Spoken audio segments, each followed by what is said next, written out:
Wow. First, let me start on a somber note, if I can. I want to open my remarks with a word about the horrific rocket attack in northern Israel that killed at least 11 people, teenagers and children as young as 10 years old. We heard about this just earlier today. Now, of course, it's absolutely shocking, and it's a reminder of what happens when Donald J. Trump is not president of the United States. It makes the whole world weaker and more chaotic.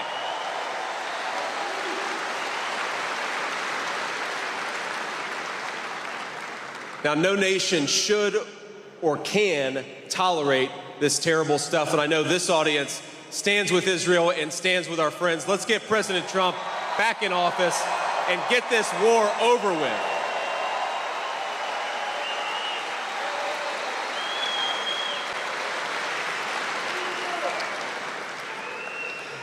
And when Donald J. Trump is president again, the days of moral equivocation on this issue and so many others will be over. We got to finish the job and get this thing over with.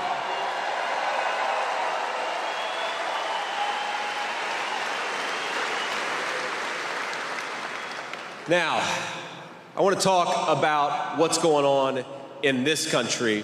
And of course, all of us learned the hard way over the last week and a half, if you didn't already know it, that Joe Biden cannot do the job as President of the United States. In fact, exactly 1 month ago, President Trump wiped the floor with Joe Biden on the debate stage, exposing a massive cover-up of that president's moral and mental incapacity. And he saved this country from 4 more years of one of the worst presidents in American history. So let's thank President Trump for getting rid of Joe Biden once and for all.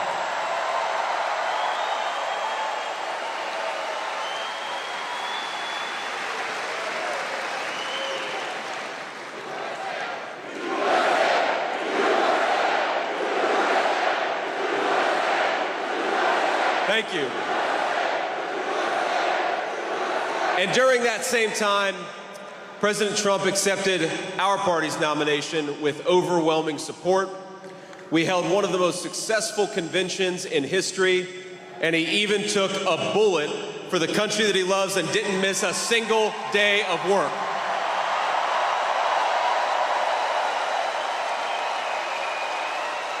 Just imagine what he's going to do with 4 more years.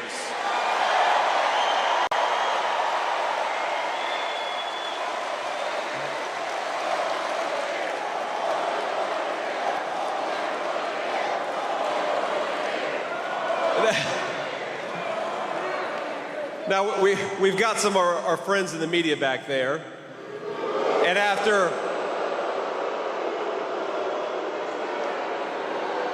they deserve it.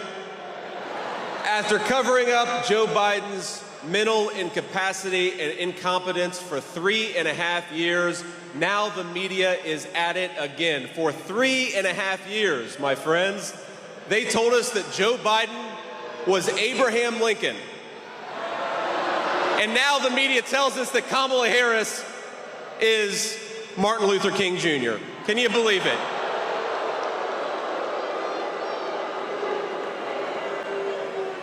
But we all know she's not MLK, just as Joe Biden was not Abraham Lincoln. We know that she is a card-carrying member of the San Francisco lunatic fringe. Ain't that right?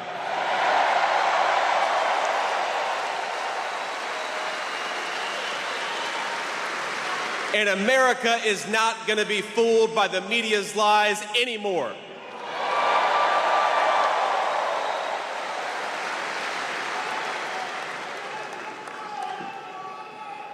Now, everybody knows that Kamala Harris owns every failure of the ultra-liberal policies of the last 4 years. As America's border czar, and she was the border czar, the media all said it, Kamala Harris is directly responsible for the worst border crisis in this nation's history. On her watch, More than 10 million illegal aliens have invaded our country, and it wasn't by accident, it was by design.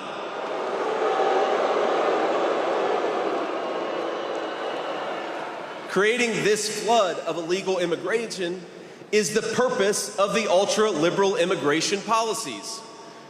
They said they were going to do it, and then they did it on Kamala Harris's first day in office. They suspended deportations, they stopped building Donald Trump's border wall, they reinstated catch and release, and they proposed amnesty for millions of illegal aliens. On the first moment, from the moment go, Kamala Harris and the Democrats sent engraved invitations to millions of illegal immigrations around the world. And now they're here because they were invited. They were invited by our own border czar. Can you believe it? Now the chief of Border Patrol was appointed over a year ago, but border czar Kamala Harris hasn't even spoken a single word to him. This administration handed 3 million work permits to illegal immigrants, destroying American jobs and crushing American wages. And if the border czar wins, she will not only give jobs to illegal aliens, she's talking about giving them free health care, free tuition, all paid for at your expense.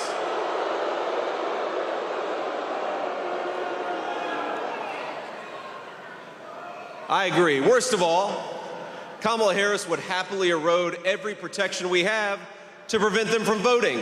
She wants to hand over control of our country to people who shouldn't be here in the first place, and we cannot let her.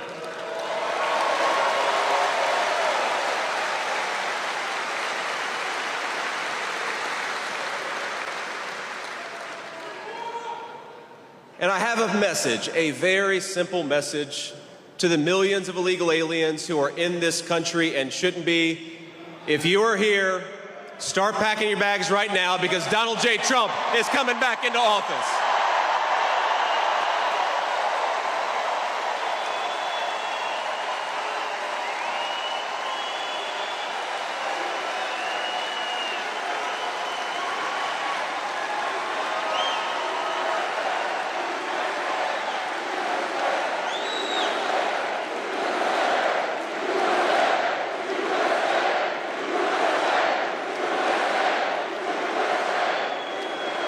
Now, what bothers me most about Kamala Harris's liberal policies is that she pretends that they're compassionate, but they hurt the least fortunate members of the American family. It is what the Bible calls the least of these that suffer the most under Kamala Harris's policies. Now, I know this, my friends, because I myself grew up in a poor family. I was one of those kids who suffered under Democrat misrule, and I know that if we let these guys gain power, it's going to be people who grew up like I did that suffer the most. Now, a lot of you know my story. You know that things worked out for me. I was able to achieve the American dream because this is a great country that gives opportunities to people, and we got to make sure it stays that way.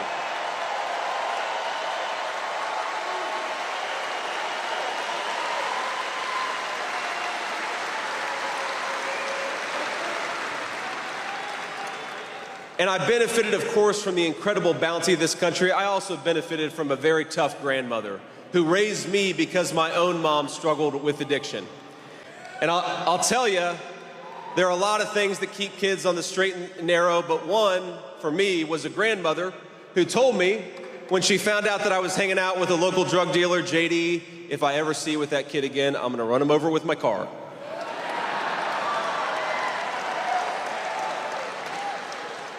And then she added, and nobody will ever find out about it. And I believed her. And I came from that background, my friends, and I stand before you as your next Vice President of the United States. I love this country.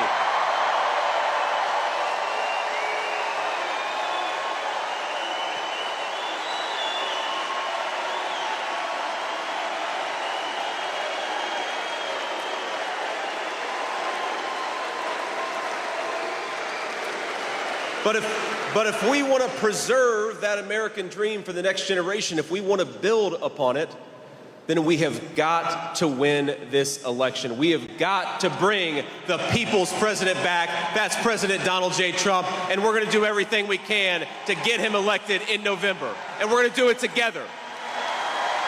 We're going to turn Minnesota red. We're going to turn this whole country red with President Donald J. Trump's leadership.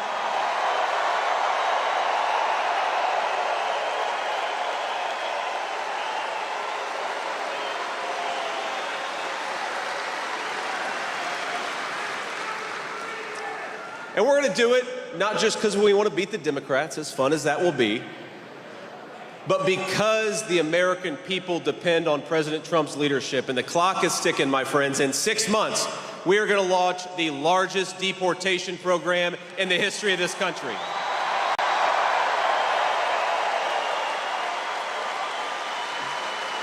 We're going to end catch and release and ban sanctuary cities, and then we're going to finally finish building that beautiful border wall.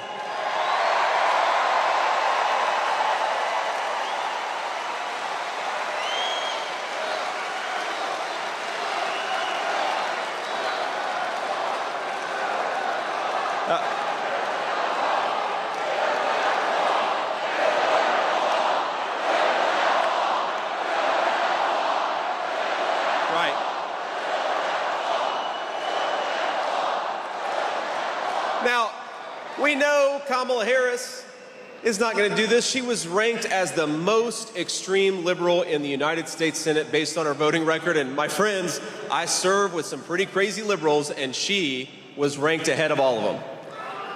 She co-sponsored the Green New Scam, and she supports every insane environmental policy that's going to drive American workers out of business, drive the price of gasoline through the roof, and drive Americans further into poverty. She is 100% responsible for the inflation disaster that is destroying American families. And under President Trump, we had a booming economy with no inflation. Wages were going up, and people were saving, and young people were buying homes. Let's get back to that prosperity.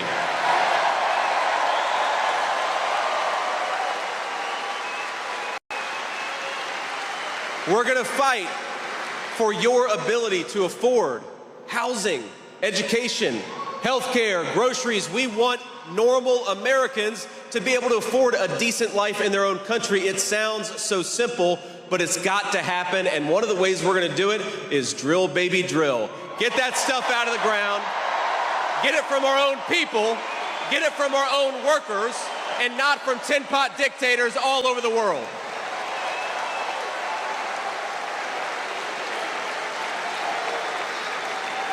Now, some of this stuff, you read what Kamala Harris has said, and it's hard to believe. She wants to abolish ICE, legalizing squatting, and open the door for rapists, felons, terrorists, and murderers to vote. She also supports defunding the police.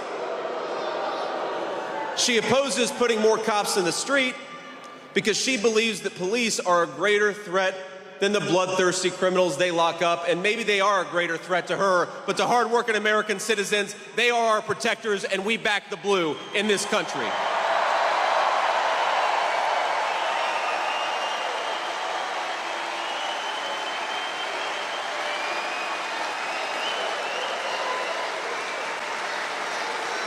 Now, she wants to end cash bail, and what that means is that if you assault a police officer, you can be back on the street the very next day. In fact, when rioters and looters were burning American cities to the ground, including Minneapolis, Kamala Harris was raising money to bail them out of jail. Let's throw them in jail and support the cops.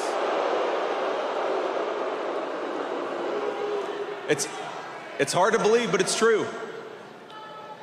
She helped a group of anti-cop extremists raise more than $40 million to free scores of criminals right here in Minnesota. That's not across the country, that's just here in Minnesota. And I think in November, Minnesota's gonna send her a message. They've had enough of Kamala Harris's garbage. They'd like to have a real president.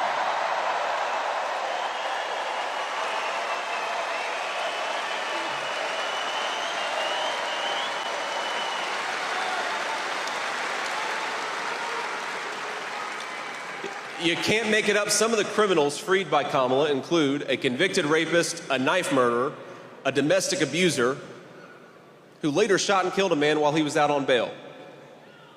It's so sad.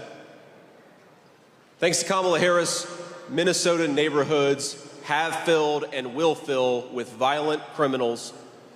President Trump, you know what he did? He put them behind bars where they belong.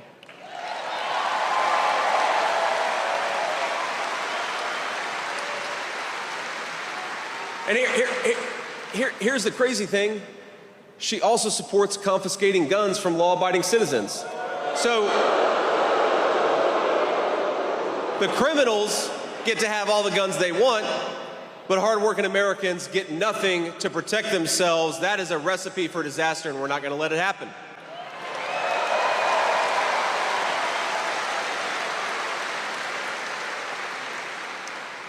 She wants to make us sitting ducks in our own country. That's the policy that Kamala Harris has pursued, and we are not going to let that happen. We are going to vote in big numbers in November, and we're going to take this country back, right?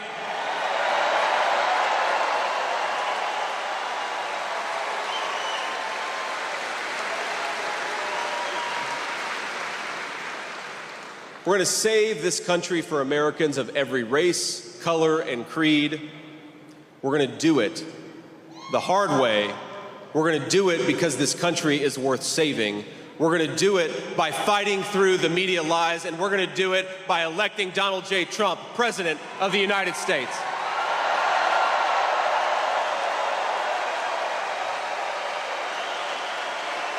Now,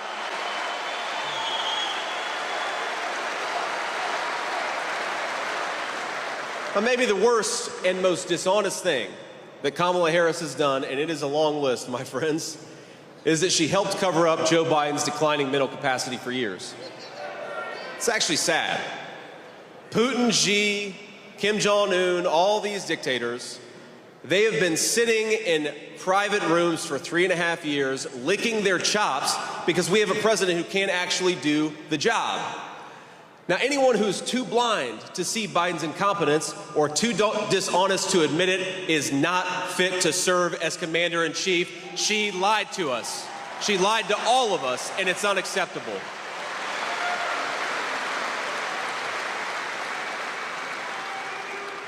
And you know, they never give President Trump an easy path. Kamala Harris, the Democratic elites are trying to install her as their new nominee without her receiving a single vote for president.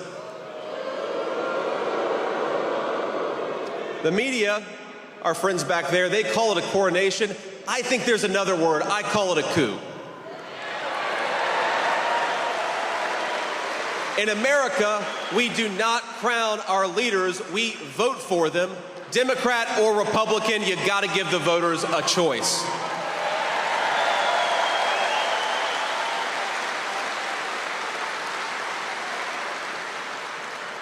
But if there's one thing we've learned about Kamala Harris, it's that she has a hard time winning votes because she's too extreme even for the Democrat Party.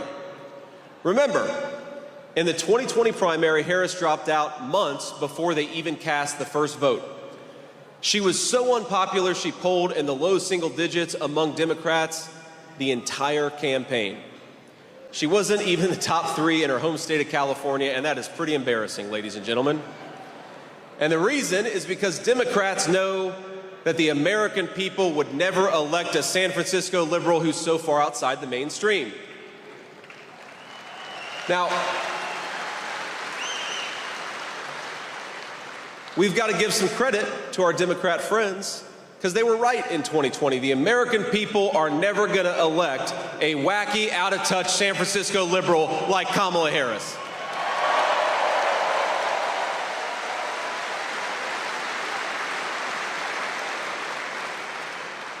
Now, I saw the other day, Kamala Harris questioned my loyalty to this country. That's the word she used, loyalty. And it's an interesting word, simplify, loyalty, because there is no greater sign of disloyalty to this country than what Kamala Harris has done at our southern border. And I'd like to ask the Vice President, What has she done to question my loyalty to this country?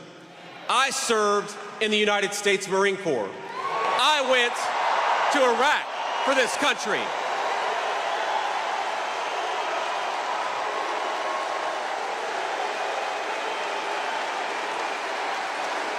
I built a business for this country.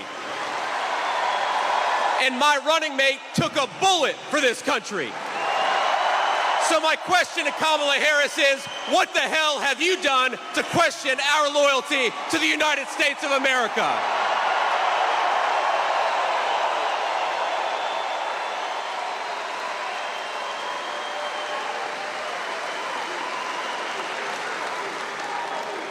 And the answer, my friends, is nothing. So let's send a message to the media. Let's send a message to Kamala Harris. Let's send a message to every hardworking patriot from Minnesota across the country. We are ready to have President Donald J. Trump back, and we're going to work our tails off to make sure it happens. God bless you all. Thank you.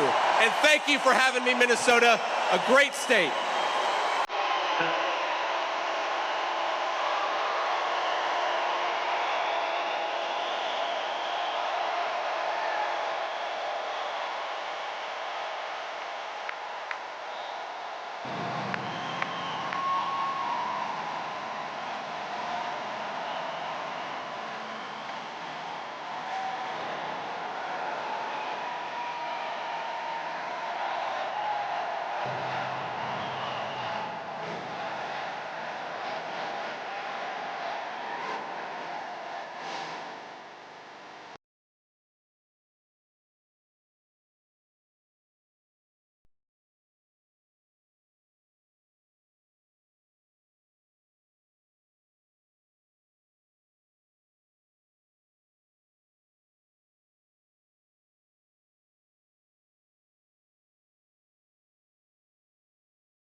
Next, Vice President and Second Lady of the United States of America, J.D. and Usha Vance.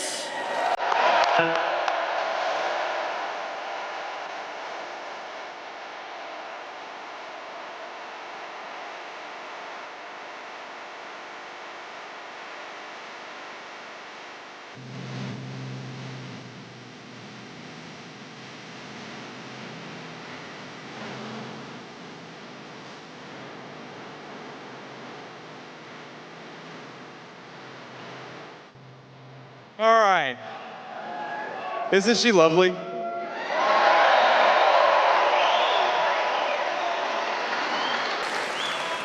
I'm gonna pay for that later.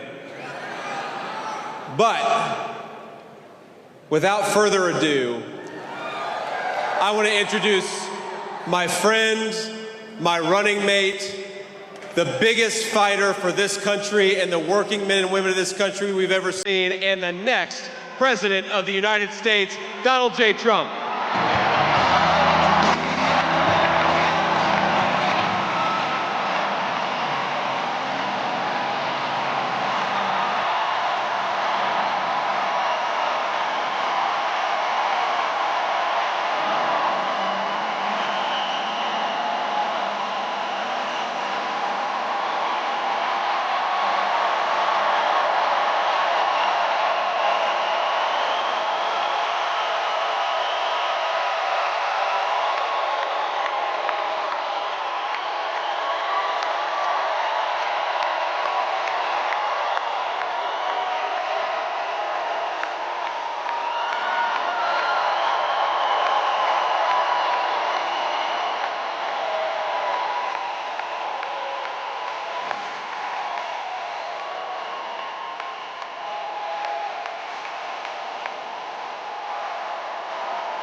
I don't know. Tom, you better bring this home. There's no excuse. There's no excuse. Tom Emmer, great guy. We're going to bring this home. I want to thank everybody. I want to thank our next Vice President of the United States, J.D. Vance.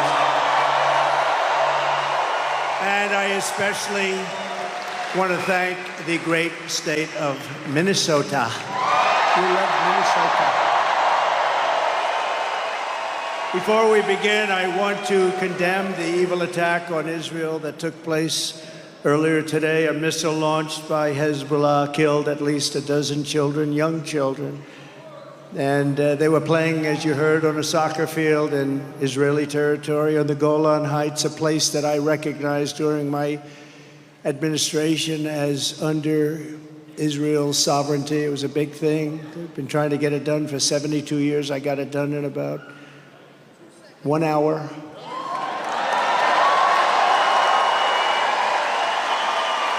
The savage Hezbollah terrorists struck these children with an Iranian precision missile.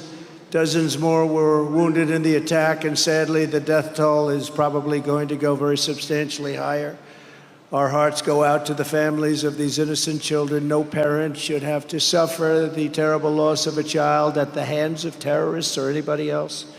Today's attack on Israel cannot be forgotten, and it will go down as another moment in history created by a weak and ineffective United States president and vice president. They wouldn't have done this if I were the president. They wouldn't have done it.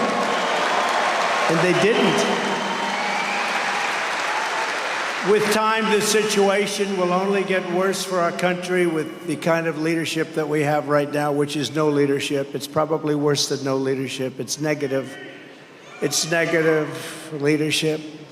It must galvanize Republicans, Democrats, independents, conservatives, progressives, libertarians, and everybody else to put strength, respect, and power back into the USA where it belongs. This attack, just like the attack on October 7th or the Ukraine-Russia war, think of it, nor would country-busting inflation, you know, inflation is destroying our country. None of it would have happened. It would have never happened if we were president. It wouldn't have happened. It's a dangerous and terrible time for the world. And it's almost the entire fault of incompetent Biden-Harris administration. She who says that she wasn't the border czar. She wasn't the border czar for 3 years. She was the border czar. She let it be known, I am the border czar. Then she never went to the border. She's terrible. She's worse than he is, I'll tell you right now. I want to be nice. They all say, I think he's changed. I think he's changed since 2 weeks ago. Something affected him. No, I haven't changed. Maybe I've gotten worse, actually, because I get angry at the incompetence that I witness every single day, the way millions of people are pouring into our country. And that's the thing that must change, and it must change quickly. It's great to be back in this beautiful state with thousands of proud, hardworking American patriots.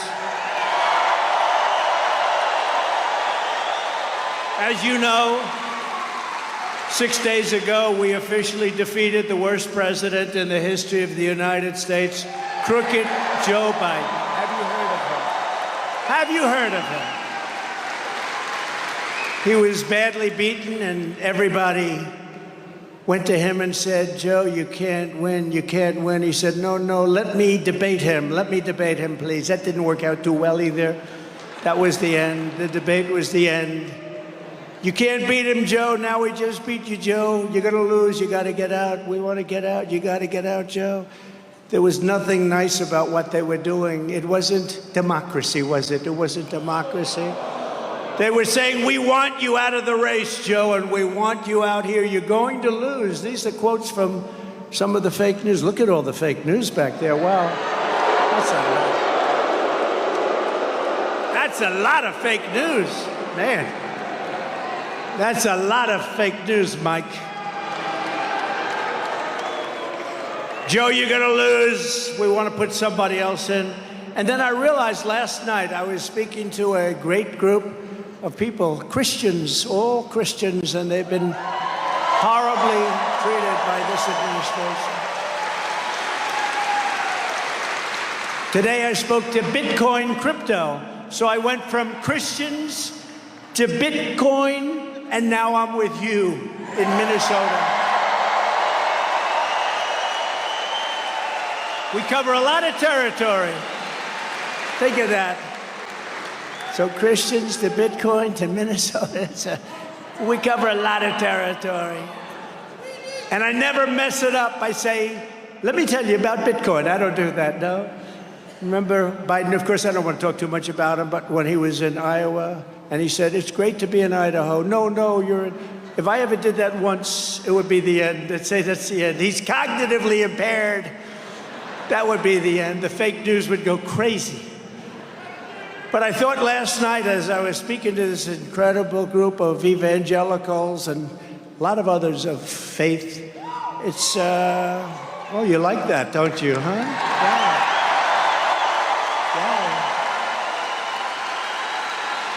Wow. That means our country's coming a long way, because you put faith back, you put religion back into our country, it's going to be a much better place. I'll tell you that. But I thought last night, I said, you know, it's sort of unfair. You have a guy, he says he's great, he's president and all that stuff. They rigged the election, but we won't talk about that. And they say he's president. So he comes out, and he comes out raring to go, and he gets badly beaten. He's losing, and all of a sudden, he's like a fighter. He's losing.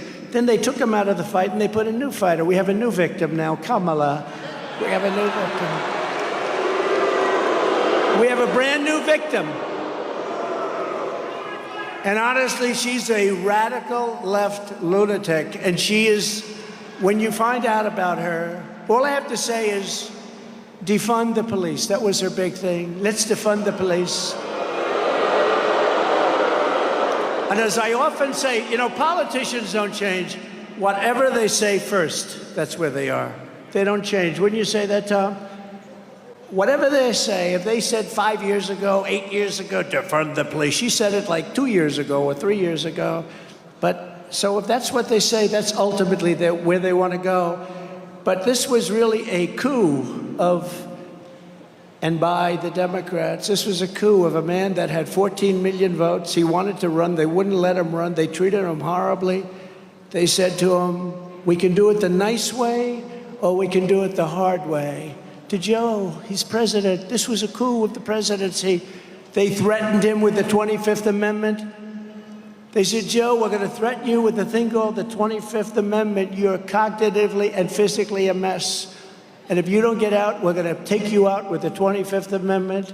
And he said, I'll go. And then the fake news said, oh, he was so brave. He was so brave. No, he was forced to leave. So now we have a new candidate to defeat the most incompetent, unpopular, and far-left vice president in American history, probably the most far-left person in American history. Less than 4 months from now, Minnesota is going to defeat Kamala Harris.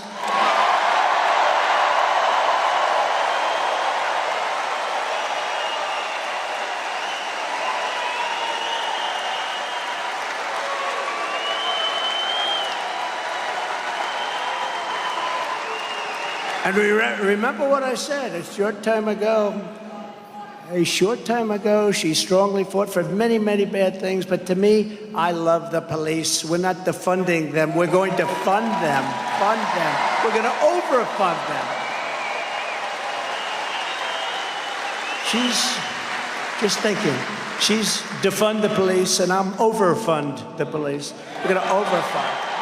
We're going to evict this radical and incompetent administration from the White House, and together we are going to make America great again.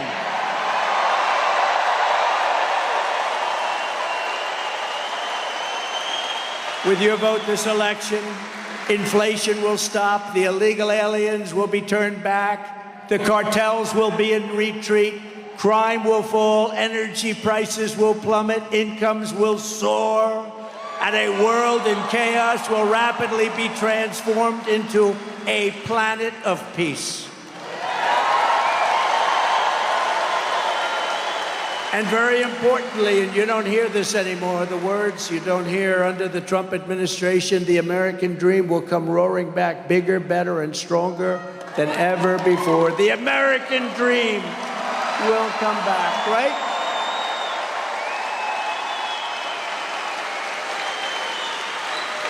But if a crazy liberal, and she's beyond liberal, look, she was a failure at every stop. She was a failed vice president.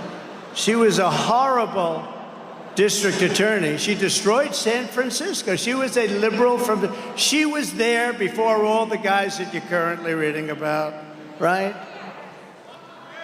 If a crazy liberal like Kamala Harris gets in, the American dream is dead. I believe it's dead.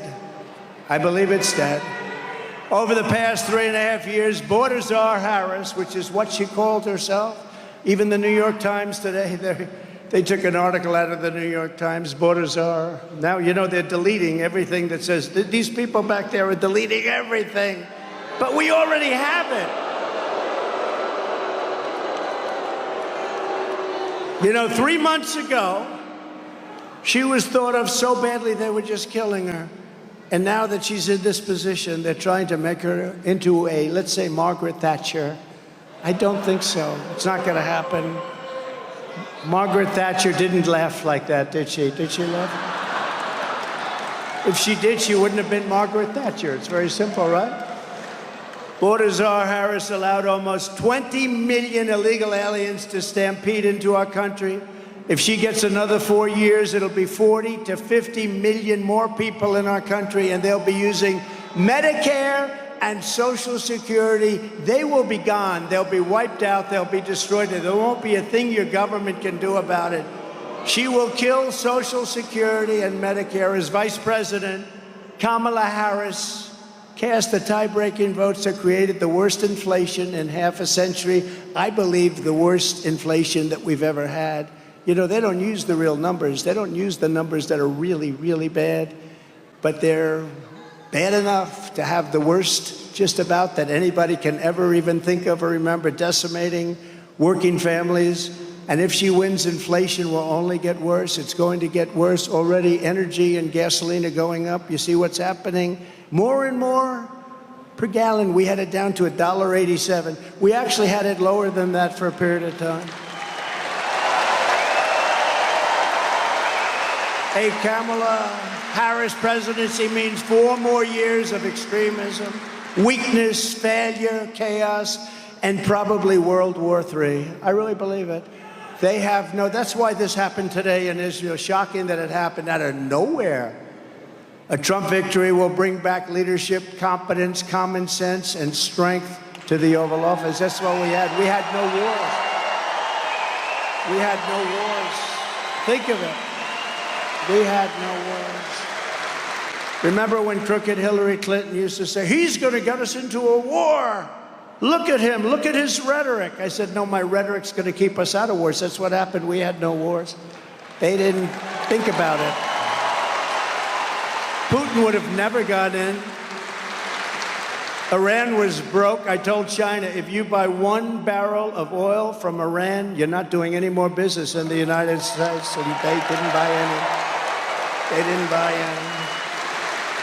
And we would have had to deal with Iran within 1 week after the election if the election didn't take that horrible turn. You know, we got millions more votes the second time than we did the first. The New York Times asked me, what happened the second time? I said, the second time we got like 10 million more votes, right? Oh, I never thought of that. The reporter said, oh, yeah, you're right, actually. Let's go to another question. But let's review Kamala's insanely liberal record. As a senator, she was ranked the #1 most radical left Democrat in the entire Senate. They say she made Bernie Sanders look like a moderate. He was unhappy with that today, did you see? He said, oh, no, I think I might have been more liberal than her. They were fighting over who's more liberal. If this country has a liberal president, this country is finished, okay, just so you know. And she's weak liberal. Just a few years ago, Kamala Harris co-sponsored Bernie Sanders' $32 trillion. You know what that means?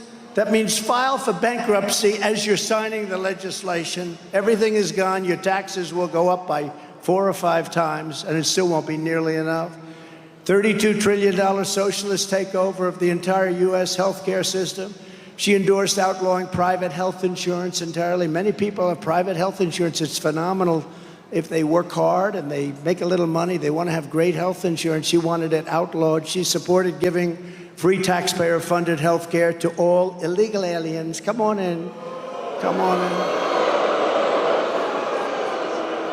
Now, but just think of it. Everybody that comes into our country, including from prisons, mental institutions, insane asylums, you know, they go crazy when I mention Dr. Hannibal Lecter. You know who that was, right?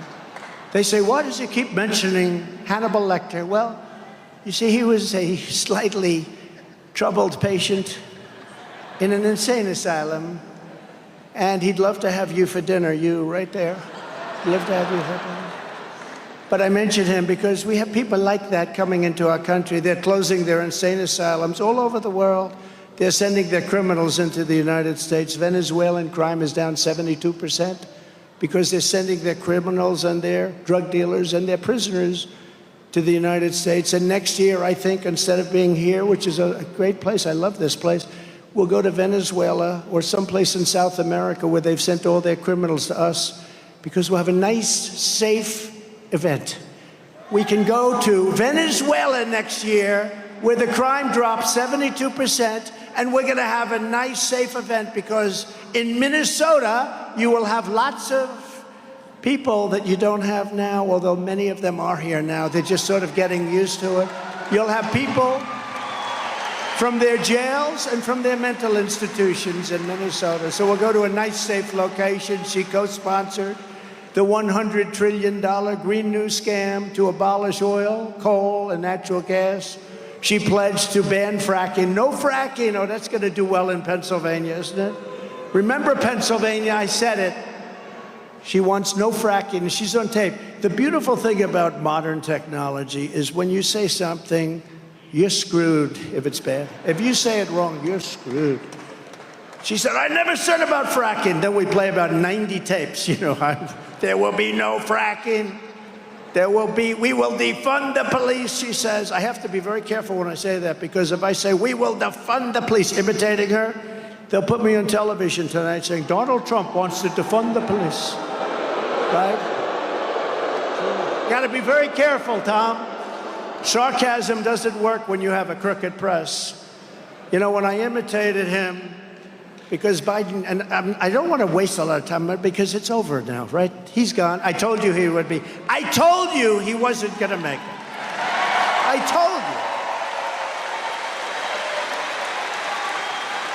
In the debate, and they called for the debate. They wanted it early. I said, okay, I accepted every rule. Everyone said, why did you do that? I mean, you accepted CNN, you accepted fake Tapper, you accepted all of these things. Why did you do that? So I said, because it's the only way, because they thought I wouldn't do it. So I said yes, and they were shocked. But we had the debate, right? And he kept saying, like, they'd say Jake Tapper, fake Tapper. But I have to tell you, they were very fair. In my opinion, they were very fair. 95%. You can't ask for, I was shocked. They gained a whole level of respect. I really mean it. CNN, and both of them, they gained a level of respect, right? Don't you think so? I do. I told them that. I called them both up. But I never saw a debate like this. So, you know, we're given a certain period of time, and I'm running. I got to talk very fast because there's so many things to say. My mind is rushing. Boom, and I hit it right on the butt. But they kept saying to him, sir, you have 92 seconds left. What? You have 92 seconds left. And I said, I'll take it. They said, no, you're not allowed to. You have 92 seconds. And he was like, oh. Next question. So you have 38 seconds remaining. What? Oh. So we got off to a good start. But from the time of the debate, that was the beginning of the end. The debate was not good. And then he tried to recoup by going and doing some interviews with really nice people that actually wanted to help him along. But they can't answer the question for him, so it wasn't a good situation. And now we have somebody that's, I believe, worse than him. I really do. Kamala called for slashing consumption of red meat to fight climate change. Now, you know what that means, because in a couple of countries, they're actually getting rid of their cows and their cattle. They want to get rid of their cattle because they say it's environmentally unacceptable. So that'll be next. They're going to be coming to you, Tom. Please go to the legislature and get rid of all cows, all cattle. Horses will be next. And at some point, I guess they'll go after the human also, won't they? It's crazy. It's crazy. The humans are next.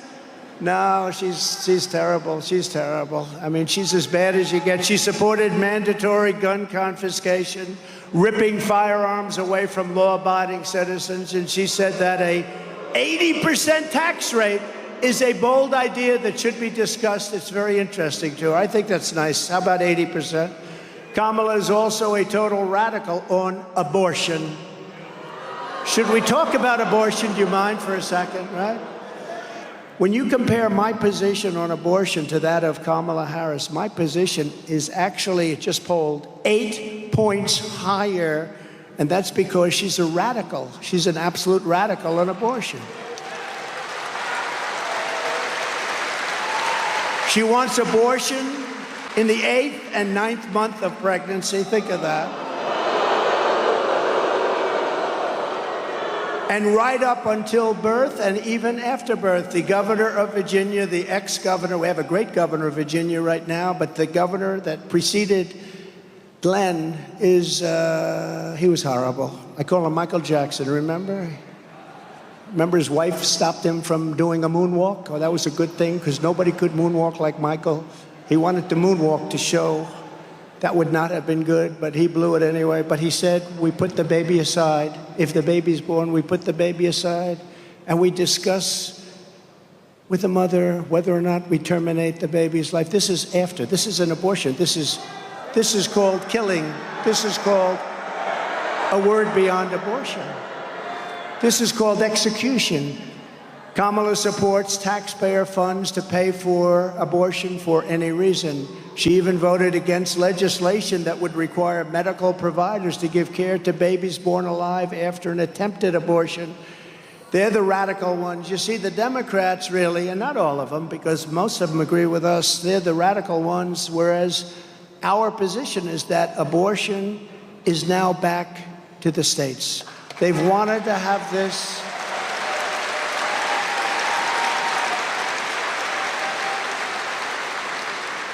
This has been going on for 52 years, the way everybody and all legal scholars, they always said this is the way it should be.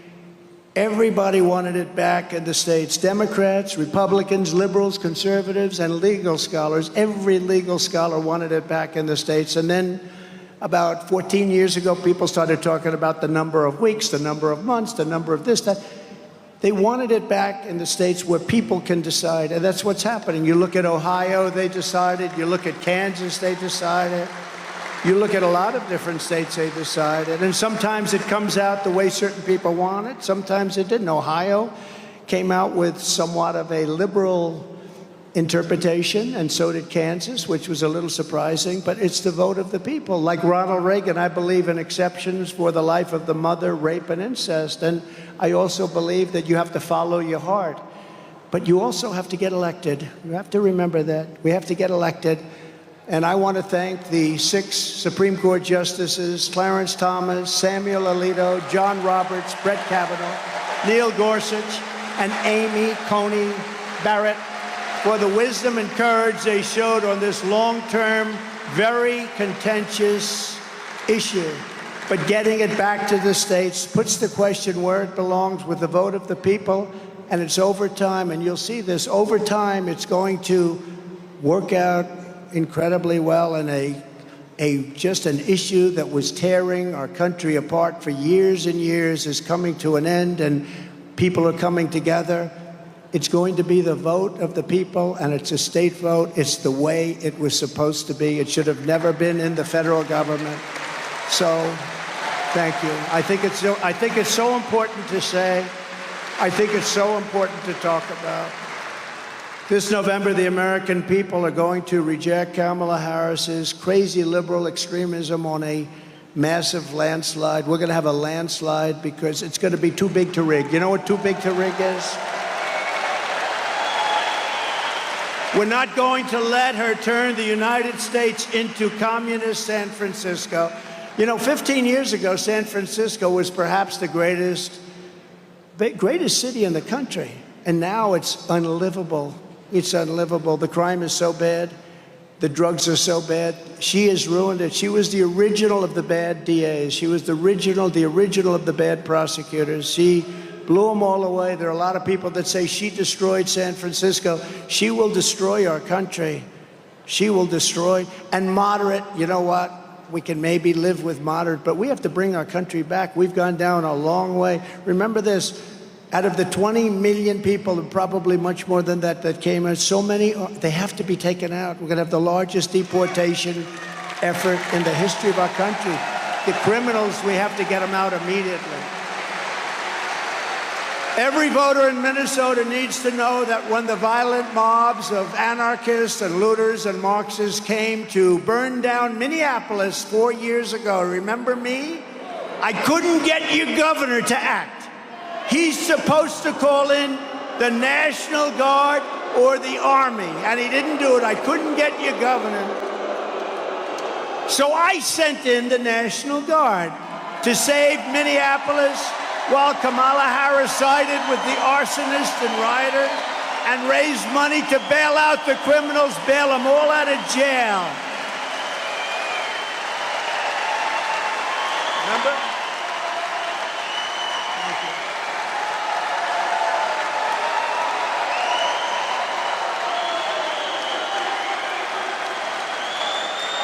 I kept waiting for his call. You remember the guy from CNN, the reporter, so-called? I won't use his name. I don't want to embarrass. Shaved head. Nice-looking head, actually, shaved. And he goes, this is a friendly demonstration. And behind him, the entire city was burning. Remember, it was like a war zone. The entire city was burning down. And as he was speaking, somebody threw like a hand grenade at his feet and broke his knee. This is a friendly rally. No, you know what's a friendly rally? This is a friendly rally.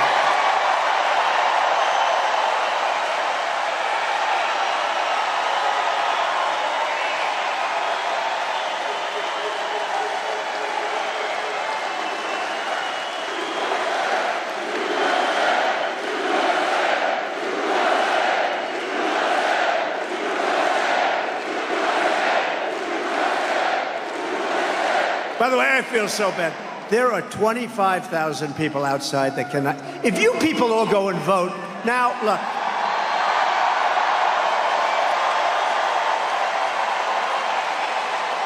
There's no way we lose this. There's no way we should lose this state.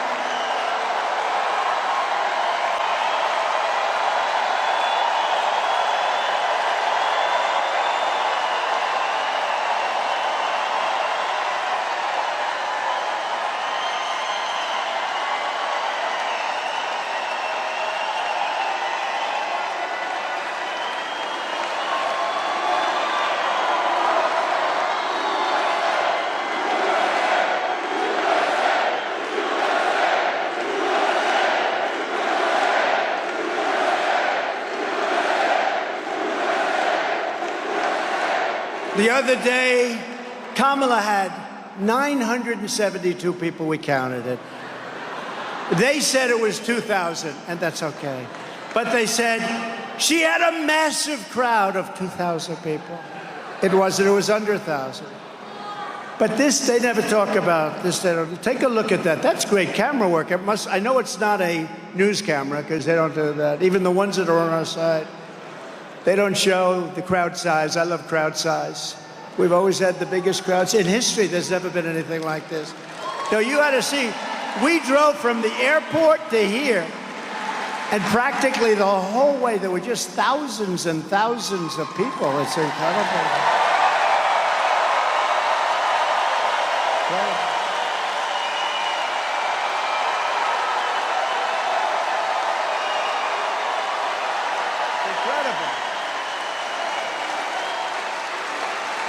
If they don't cheat, we win this state easily, okay? They cheat. They have no shame. They cheat. Do you understand that, you crooked people? They're the most crooked. They cheat. They cheated in the last election, and they're going to cheat in this election, but we're going to get them. They used COVID to cheat. And this time they'll try and find something, but we think we have them blocked. They have no shame whatsoever. You know, the amazing thing is the press, when they write about this rally tomorrow, they'll say, President Trump was here, he had a small smattering of people. A small, delicate crowd of a few people. Sometimes they'll say a few hundred people. They never talk about it, and they never show the crowd, no matter, look at the corner. See the corner of the room? Turn your camera right up in that corner. See that corner? See that corner up there?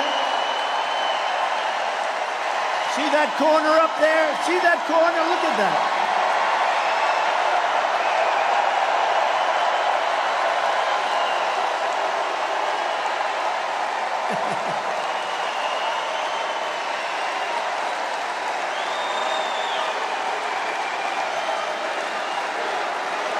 Look at him.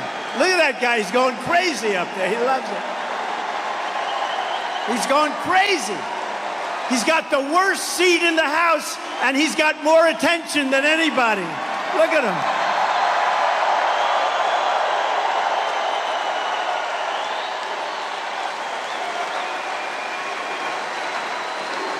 But those cameras will never turn, will they, huh? See, I'm watching the cameras. They're not turning because they don't want to turn, because they don't want to show what's happening.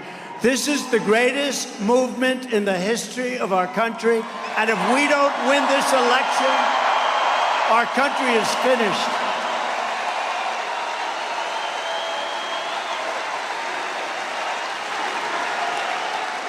You know, I used to plead with the fake news, but now I learned it's not worth it. But I'd plead, show the crowd, please show the crowd.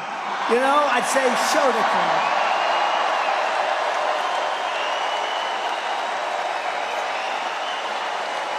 And they'd keep that camera blaring right on my face.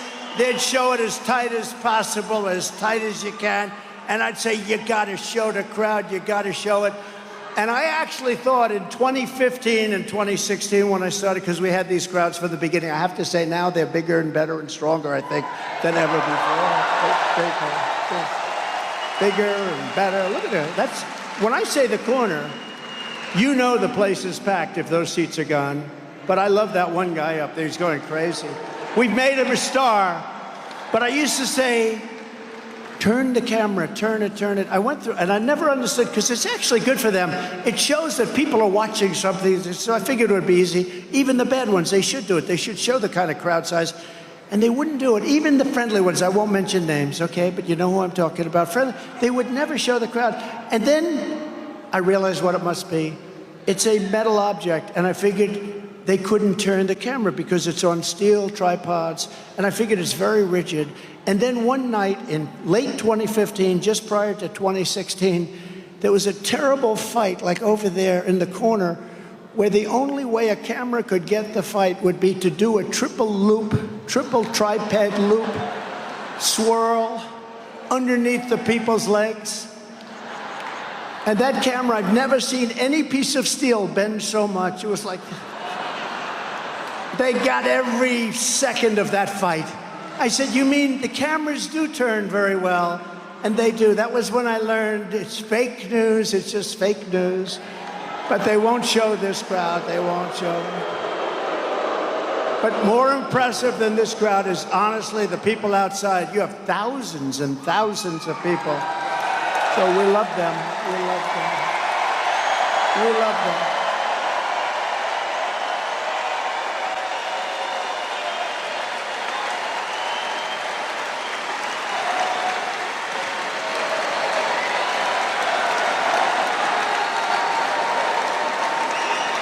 We do. We love you. We love you all. How good is this place? What a state. I think I should move here.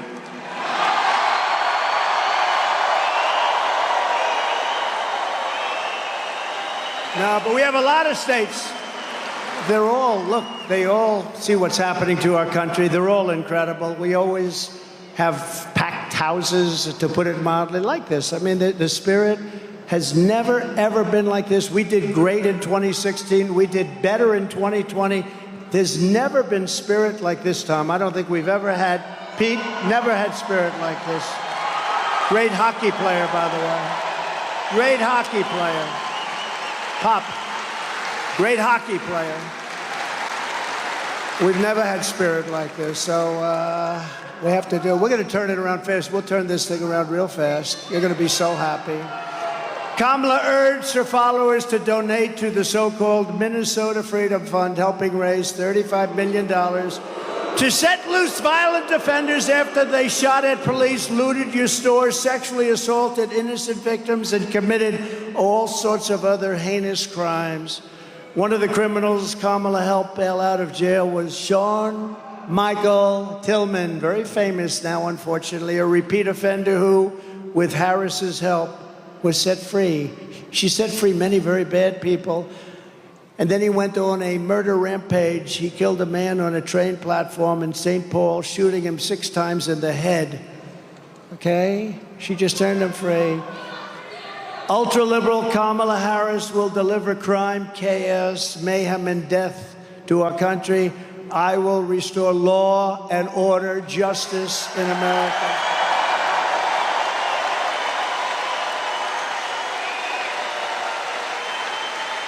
With your vote, we will get the gang members, drug dealers, and dangerous criminals the hell out of our states. We'll get them off our streets. We'll put them behind bars. But what we're really going to do is send them back to the country from where they came.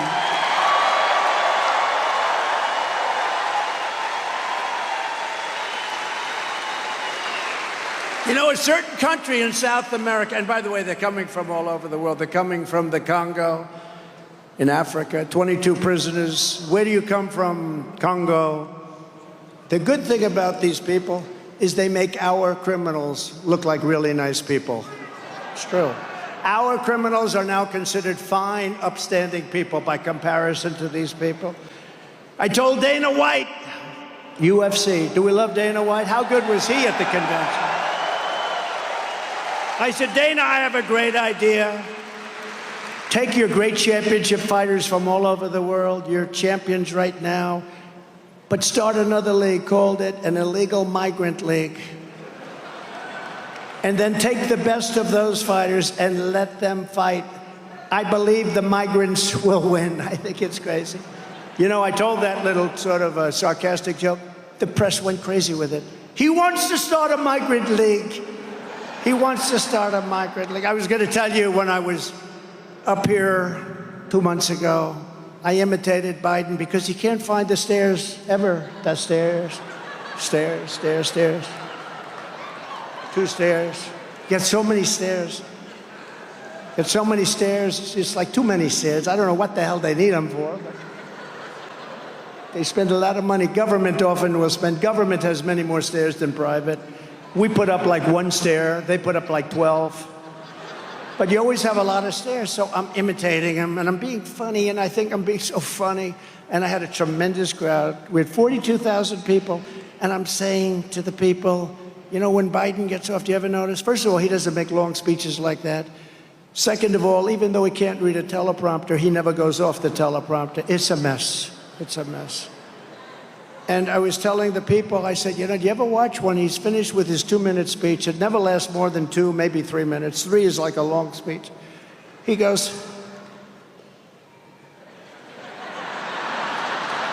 and he'll point at a stair. And then he'll walk.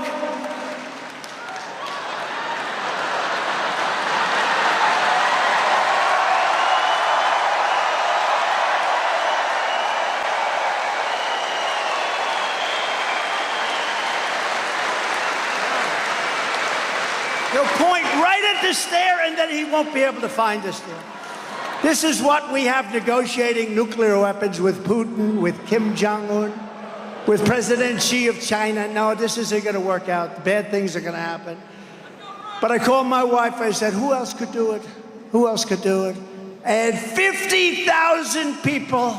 How great was my speech? How did I look? How great was I? It's on speech. I said, First Lady, how great did I look? She said, there was something wrong with your hair tonight. It looked terrible. She said, you were okay, but, you know, I have 50,000 people. Elvis didn't have 50, and he had a guitar. I had no guitar. I didn't have the use, right? Elvis had a guitar. He had a lot. We love Elvis, right? But he had a guitar. I don't have a guitar. So we'd have like 50, 60, 70. You know, we had 107,000 people in New Jersey, on the Jersey Shore. Wildwood, New Jersey was beautiful. We had 25,000 people in the South Bronx. And it was like a love fest. It was like a love fest. 25,000 people. And I said to the First Lady, how great was I tonight? I didn't like your hair. I didn't like that. I said, who the hell else can get 52, 58, 79? We had 79,000 people in South Carolina. Who can get it, First Lady? And she didn't care about that. Then I called her finally. I called her how she said, "You were great tonight."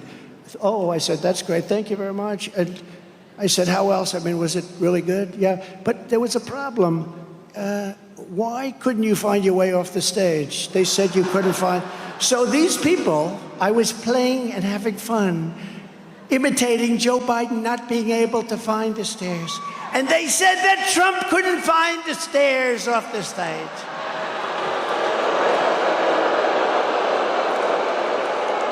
So I have to be very careful. Tonight I'll have a very bad night because I haven't done that little routine in a long time because of that. You were good, but you know, it looked really bad at the end, darling. You couldn't find the stairs. What's wrong with you? Nah, I can find the stairs. I'll let you know when it's my time not to find the stairs. I'm going to know. And I'm going to call Tom Emmer. I'm going to say, "Tom, it's about time for me to go." Okay, nobody's going to have to tell me. You know, I get up and I don't even read the teleprompters most of the time. So I'll do 80, 90% of the speech off teleprompter. And they'll say, "He mispronounced a word. He mispronounced a word." They had a word the other day, crooked. I said cricket, you know. And rather than go back and I don't like to go back because going back means you made a mistake. You just blast through it. He didn't know how to pronounce the word crooked. I've been saying it for years about these crooked politicians that we're dealing with. So you can't even make a little bit of a flub. But even after the rioters did hundreds of millions of dollars worth of damage in Minnesota, Kamala Harris declared the so-called peaceful protests, quote, "are not going to let up, and they should never let up. We should continue to go forward." In other words, those protests were good. She thought they were wonderful. This woman will be a disaster as our president. This woman shouldn't even be a shot. And you know what? They have many better people than her, but they never gave them the chance. Many better people. I know all of them. Some are very good. Kamala Harris was the original Marxist district attorney. She destroyed San Francisco, and she will destroy our country. She will be the worst president we've ever had. She will be worse than crooked Joe Biden.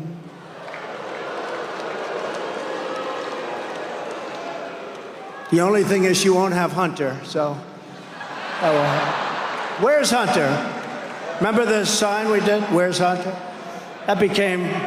Remember that one? I said, "Where's Hunter?" The next day, my people are doing shirts. "Where's Hunter?" That was the big one. This one was good. Did you see I played golf with Bryson DeChambeau? Did anybody see?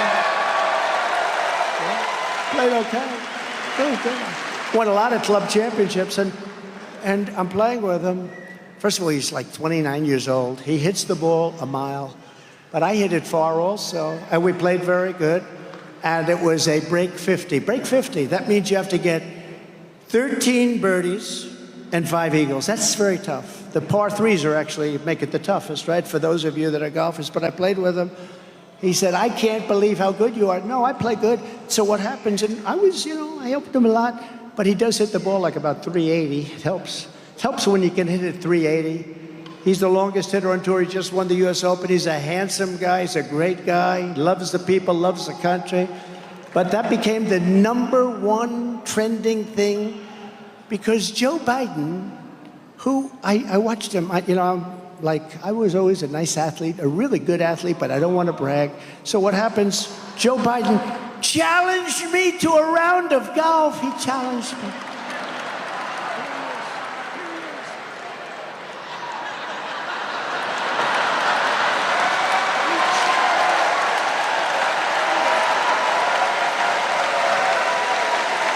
And I can hit the crap out of the ball. I'm good.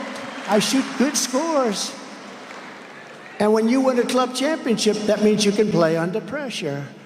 You can ask a lot of the people up there, like Brett Baer. Brett Baer's a good golfer. Ask him, can Trump play? Ask a lot of the people. But can you imagine? Now, the whole thing with these people is they're con people. Misinformation. I challenge him to a round.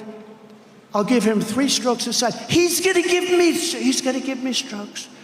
So I say, I will give you $1 million if you can break. He said he was a 6, right? During the debate. And then immediately he said he was an 8. I said, that was quick. If we keep going like this, it'll be a 30 in about 2 minutes. I was a 6 handicap. I was an 8 handy. I said, how the hell did that happen so fast, right? He's not a 6, he's not an 8, and he's not a 30. He cannot break 100. I know. I can look at somebody and I could look at their swing. He can't break 100, but I offered him $1 million. Now, as a 6 handicap, you can easily break 100. I said, I'll take you to any course you want, from the blue tees, which are, just moderate tees. I would give you $1 million if you can break 100. He decided to turn me down. He turned me down. Then I said, I'll give you 10 strokes aside. I'll give you 10 on the front, 10 on the back. I'll give you 20 strokes.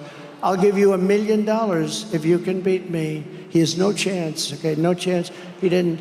But they talk a good game. It's all talk. It's good. It's all, pilots come to the White House. I used to be a pilot. My uncle was eaten by cannibals, right? Even though the stories say, no, he went down in a crash. But my uncle, if the truck drivers come in, I used to drive a truck. It was a very big truck. These people, I'm telling you, they are so bad. They're so bad. They're just evil people. But more importantly, they're destroying our nation. Nobody respects them. Everybody laughs at them. We're like a bunch of fools. We have a man that can't put 2 sentences together, and now we're replacing him with worse than he is, a dangerous person who's not smart. She couldn't pass a law exam, right? Have you heard that? These are minor details. She couldn't pass a bar exam. She took the bar exam. She couldn't pass it. She thought she'd never be able to pass it. This is what we have wanting to be up. Other than that, she's a very fine woman. I'd like to make that statement. No, she's a radical left lunatic, and she's going to destroy our country, and we're not going to let her do it because we're going to win this election in a landslide. Right? You look at Kamala supports ending cash bail nationwide. No bail. If you kill somebody, that's okay. Come back whenever you're ready. We'll give you a little trial, put you in jail for about 2 days, which means releasing violent criminals immediately after arrest right onto the streets. She wants to abolish jail sentences for parole violators. She endorsed defunding the police, and she sponsored a bill to strip police officers of legal protection. She wants the police officers to go out and protect themselves and defend themselves and hire lawyers. You got to go hire a lawyer.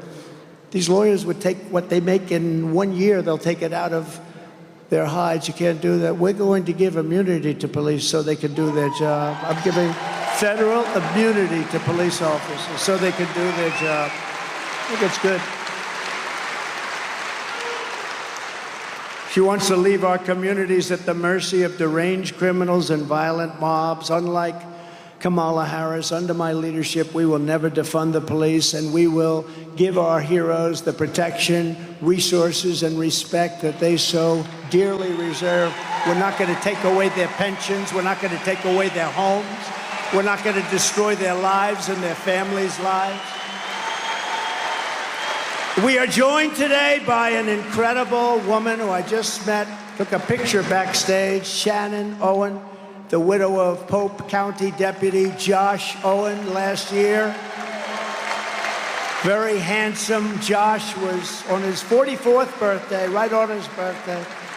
He was out for a steak dinner with Shannon and his 10-year-old son when he got a call there was a problem, a domestic disturbance. A short time later, Shannon got the news that her husband was shot and killed in the line of duty. Shannon, we grieve for your loss, and we know how great a man he was. The police officers told me, told everybody else how great a man he was, and we are immeasurably grateful for your sacrifice.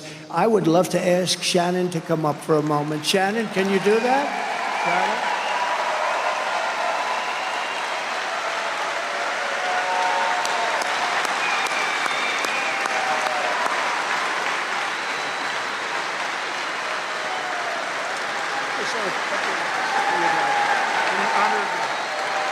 Thank you, everybody.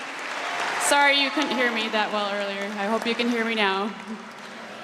I really appreciate you giving me a chance to talk about Josh. There's so many of them out there right now that need our help, though. We need to back the blue.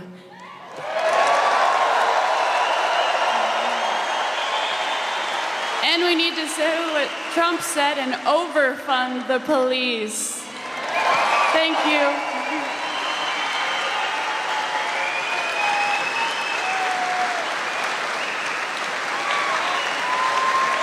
Thank you, Shannon. Incredible. Beautiful family that has to go through that. When I'm president, we will always stand with the men and women of law enforcement and their families, and we will have the backs of our police officers 100% of the time, and they will stop crime. As we secure our communities, we will also secure our border. On my very first day back in the White House, I will terminate every single open border policy of the Biden-Harris administration. And we will seal the border, and we will stop the horrible invasion into our country. It's an invasion. You know, I built hundreds of miles of border wall. If we didn't have that, but then when we left, we were going to add an extra 200 miles, actually much more than I said we were going to do, and close up certain sections that we had to be, for legal reasons, keep open for a little while. And they didn't want to do it. I said, wow, they don't want to do it. Does that mean that they actually want? Nobody thought they really wanted open borders. They talked about open borders, but nobody thought that could be possible. But they wanted open borders. We couldn't believe it. No person in American politics has been more of an open border zealot than borders are. Harris, this was an open border. She was talking about open borders for a long time before anybody was even listening.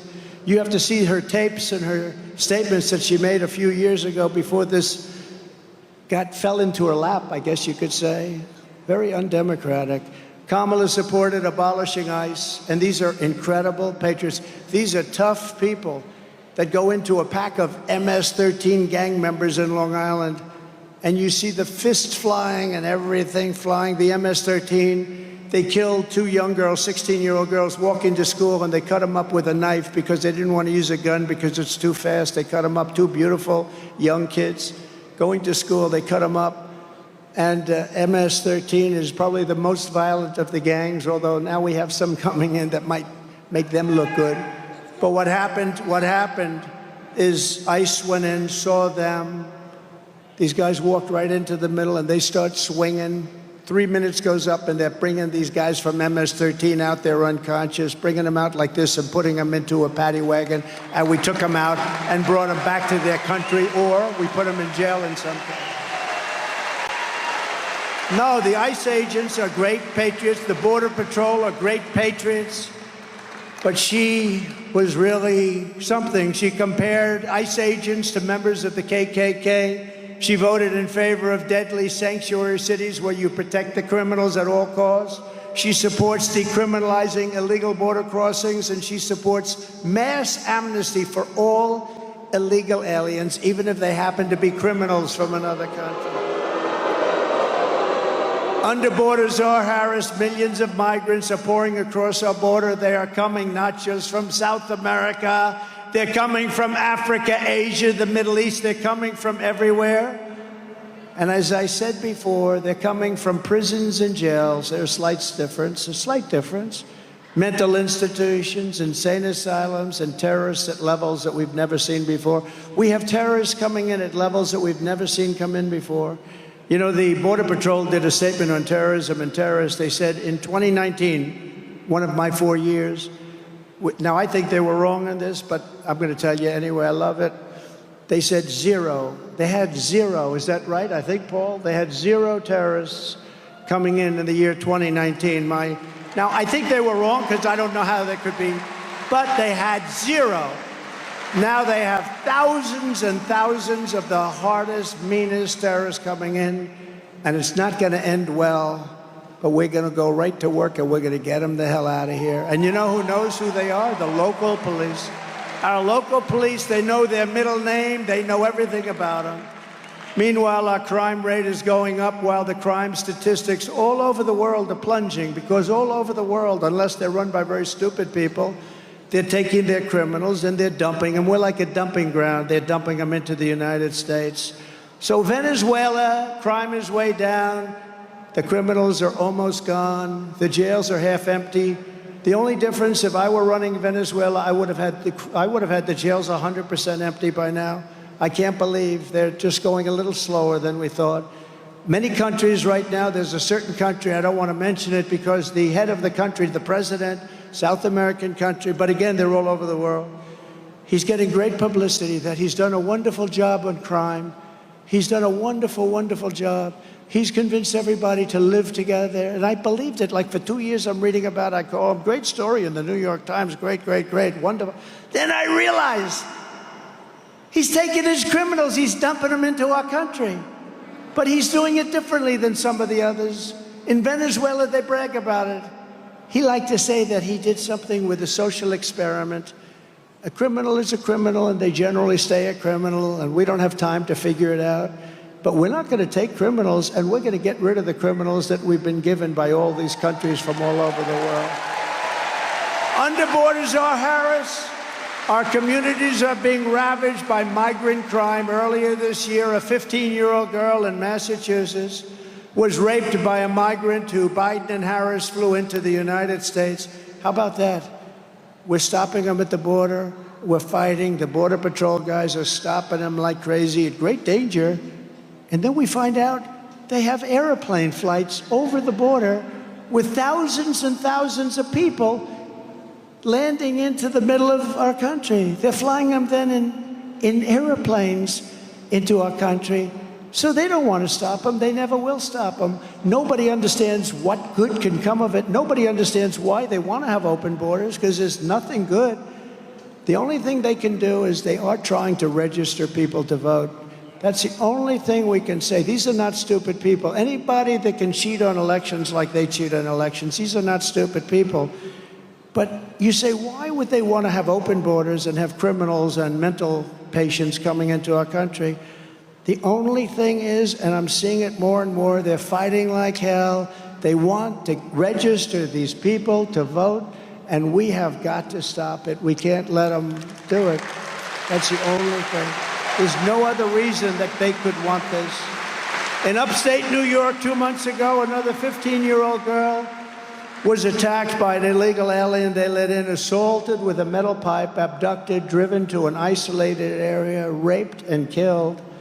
And in Texas last month, 12-year-old Jocelyn Lungari was tied up, sexually assaulted, and strangled to death by 2 illegal aliens who Biden and Harris released into the United States. They didn't want him to go out. They fought like hell to keep him here. They killed this beautiful young girl. Kamala Harris's deadly destruction of America's borders is completely and totally disqualifying for her to be president. You can't have a person like this as president. No person who deliberately releases these kinds of savage criminals to prey on our youth and our people, not just youth, elderly people too, are tremendous targets, should ever be trusted with power. Again, she has no clue. She has no clue. She's evil. The one job Kamala had was the border. That's the only job, and it was the biggest disaster in all of border history. And I'm not talking in this country, I'm talking all over the world. There's never been a border where people cross by the millions and millions. A third world country would stop it, even if their people had to use sticks and stones. They'll use sticks and stones. Nobody's going to allow that to happen, what's happened to our country. We're pleased to be joined today by the current leader of the National Border Patrol Council, a great guy, Paul Perez. And I'm just going to ask Paul to come up to the stage for 1 minute. Paul, please.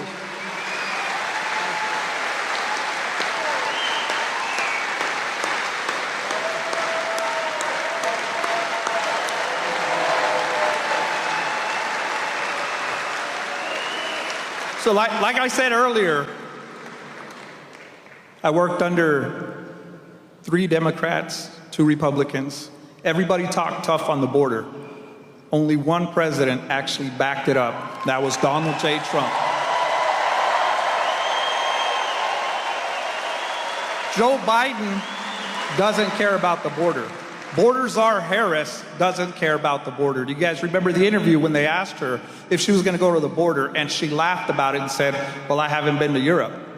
There's nothing funny about border security. Tell that to the families that have lost loved ones to the victims of illegal alien crime. President Trump is the only one that has stood with them. I've seen it with my own eyes. He's done it. He's strong on the border. Borders are Harris, needs to go.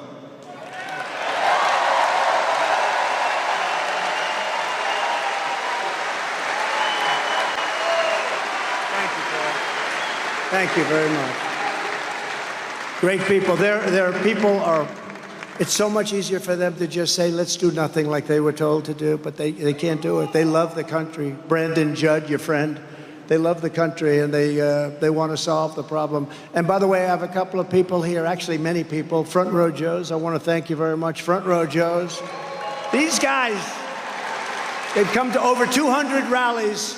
They were at a rough one 2 weeks ago. I know I saw him sitting up front with a whole group of a lot of Front Row Joes, right? That was a nasty one. That was one. We lost a great person, Corey, firefighter, great man, and 2 people really badly hurt, but they're okay. They're getting better. And I saw the whole group. They had like 40 of them, Front Row Joes. And I don't know where they get the money. They must be rich as hell, but they follow us all over the place. And we love you guys. Thank you very much. Thank you very much. You know, the amazing thing about that night, and I don't talk about it. I told you during the convention, I said, I don't want to talk about it. But one thing that was so amazing, the people that were sitting behind us, we had thousands, tens of thousands of people, but they're mostly here. The people behind us, when this incident took place, nobody ran. And crowd control people will tell you when there's a shot fired, and people know a shot. It's much different sound than firecrackers and everything else. Much different. They know, especially the people that we're talking about from that section, they know a shot better than anybody. And a shot was heard, and then another, then another, then another. They saw I was in trouble. I went down, but I grabbed, I looked, I said, wow. But a shot was fired, and when you look at that tape, nobody ran. They saw I was in trouble. This is the most incredible movement. These are the most incredible people. They saw. They were right here.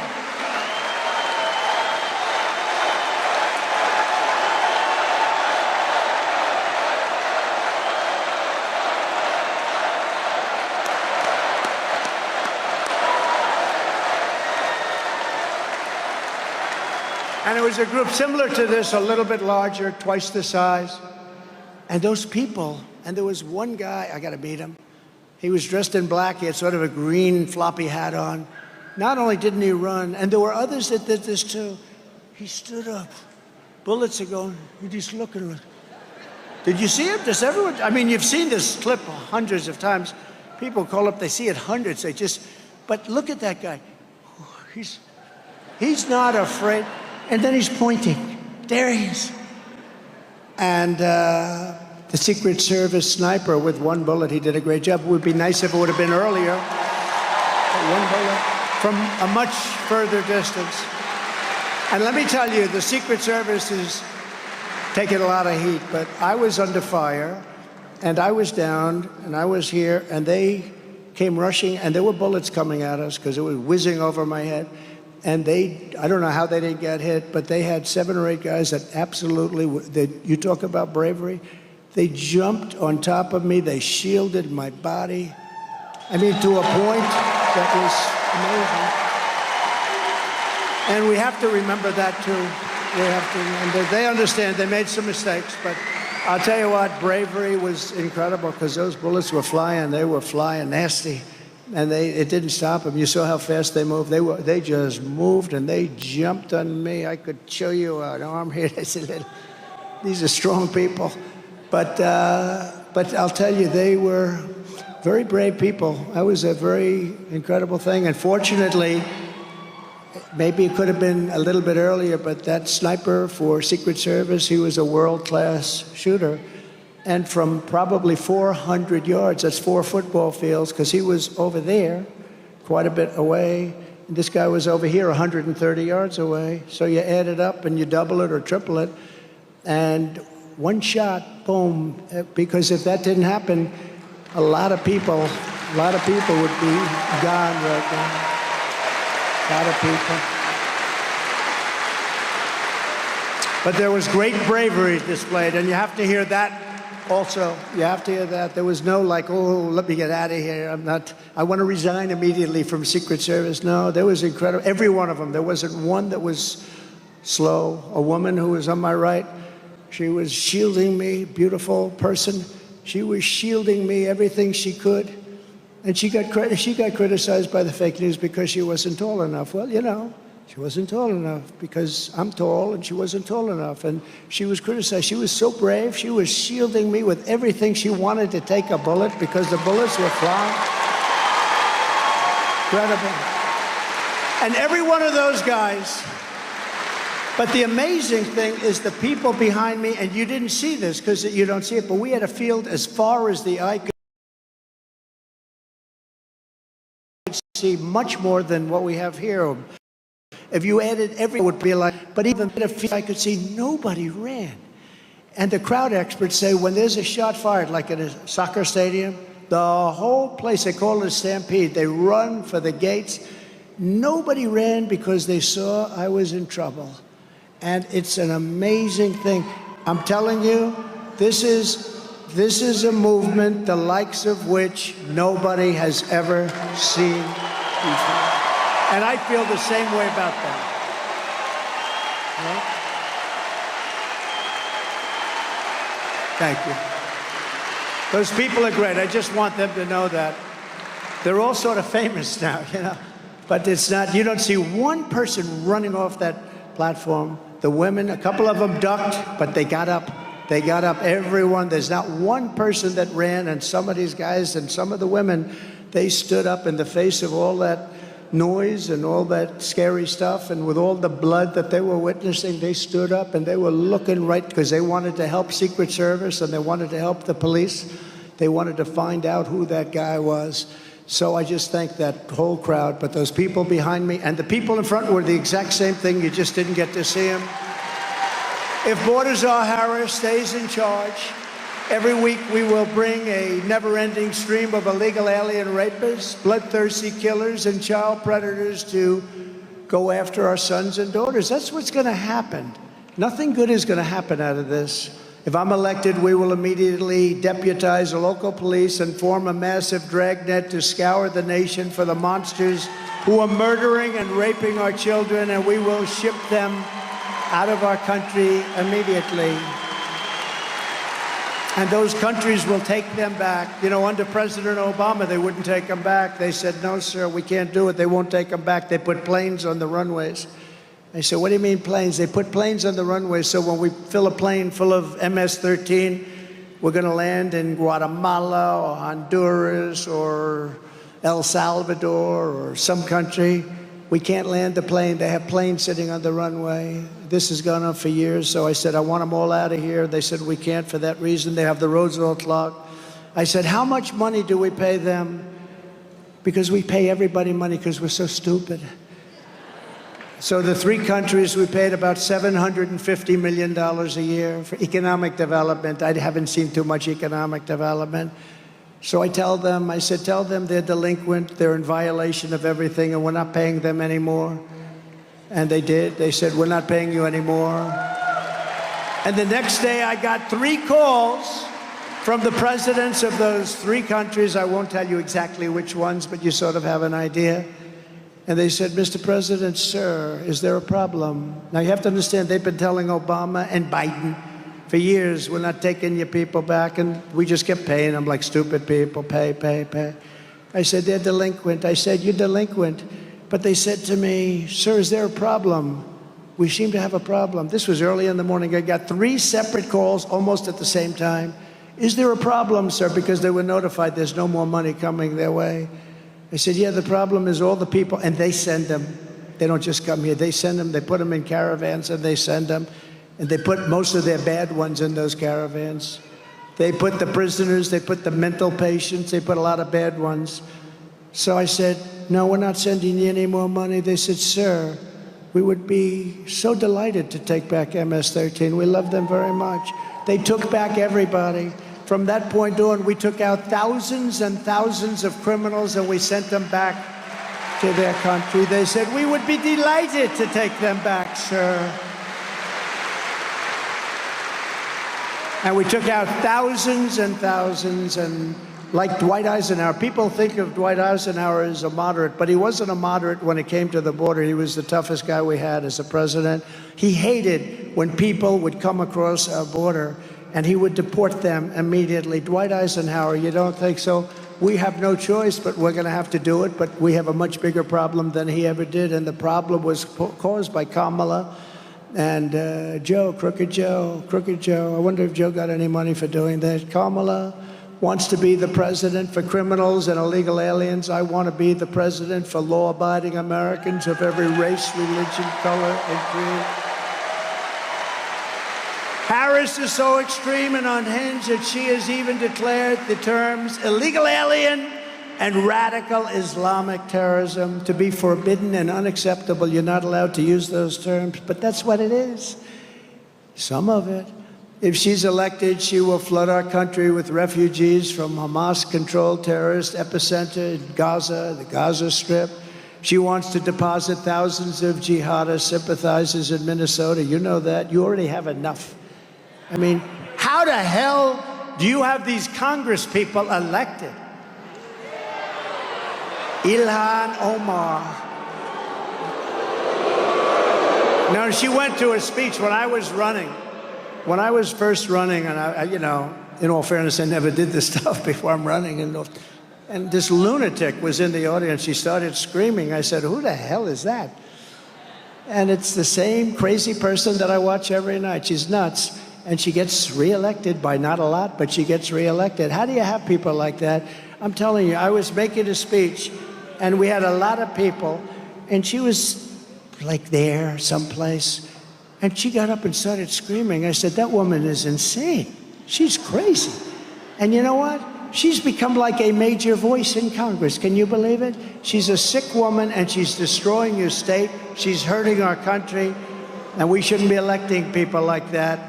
They want to turn the Middle East. Remember this. They want to take a look at the Midwest. They want the Midwest to be just like the Middle East. That's what their plan is. Let's turn the Midwest into the Middle East. I think that's not going to work out.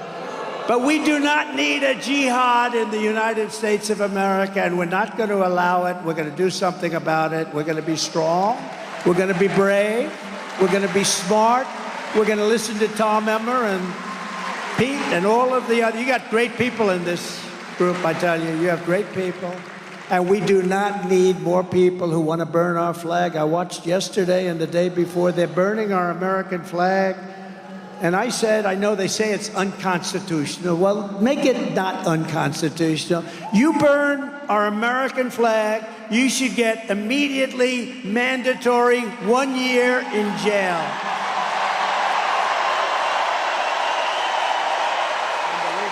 Unbelievable. Go for it. To do it.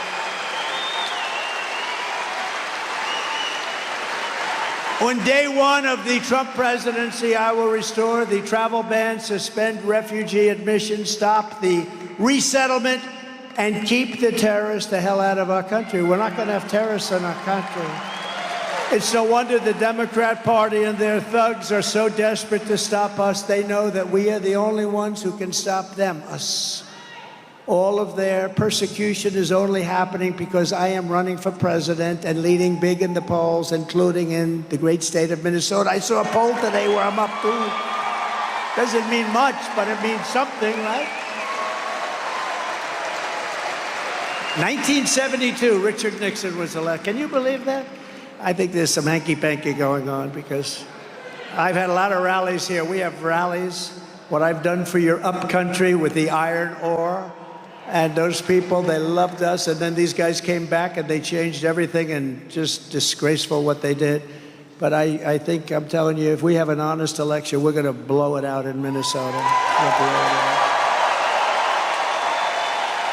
Just look at the crowds. Look at the people back there. The radical left Democrats rigged the presidential election in 2020, and we're not going to allow them to rig the presidential election in 2024. We're not going to allow it to happen. And every time the radical left Democrats, Marxists, communists, and fascists indict me, I consider it a great badge of honor because I'm being indicted for you. Never forget, our enemies want to take away my freedom because I will never let them take away your freedom. I'm not going to let it happen.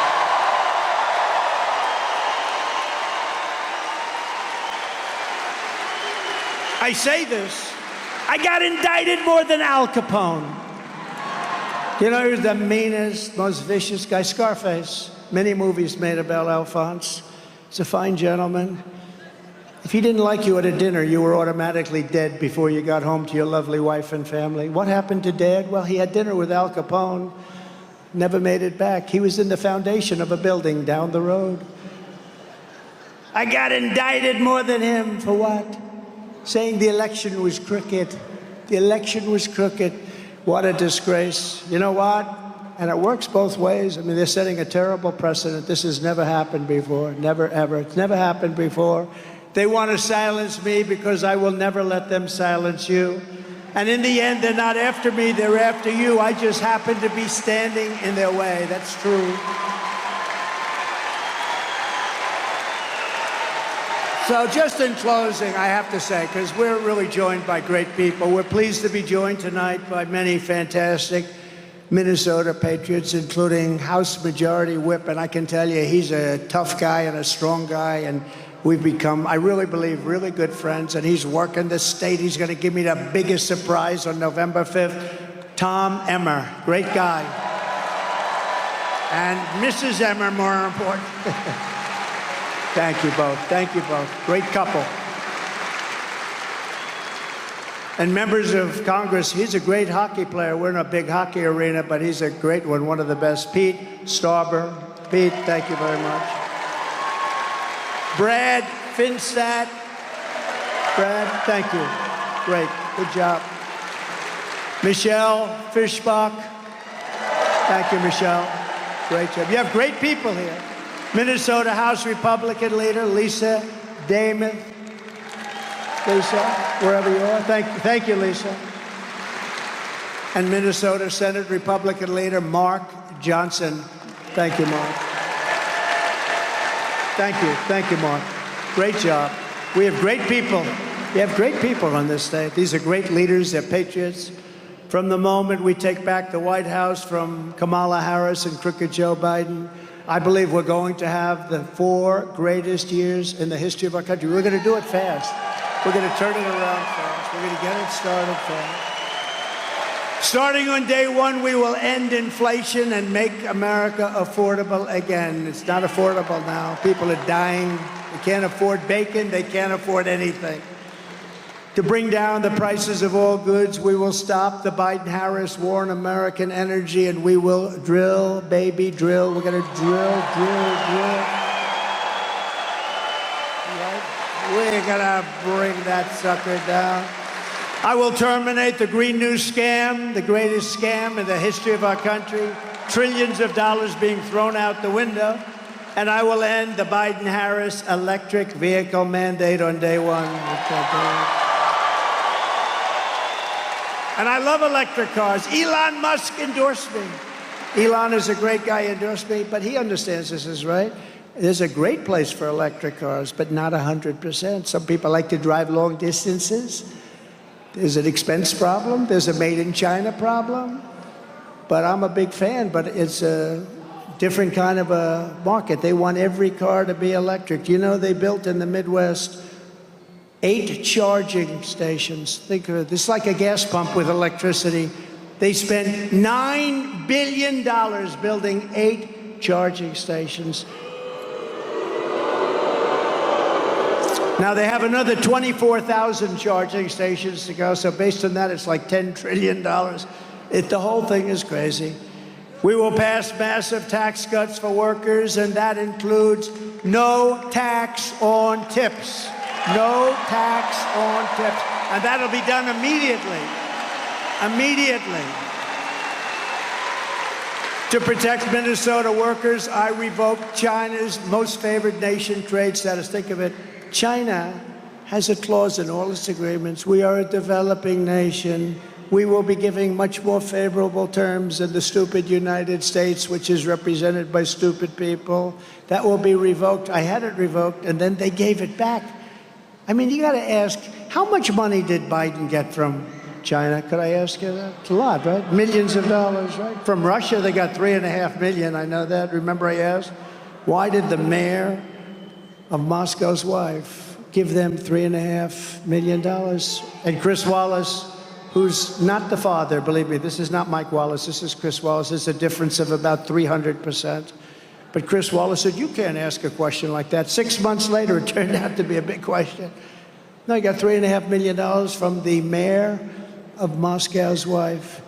And I will pass the Trump Reciprocal Trade Act. That means that if China or any other country makes us pay a tariff or tax of 100 or 200 or 300%, we will make them pay a reciprocal tariff of 100, 200, or 300%. You heard us and we heard you.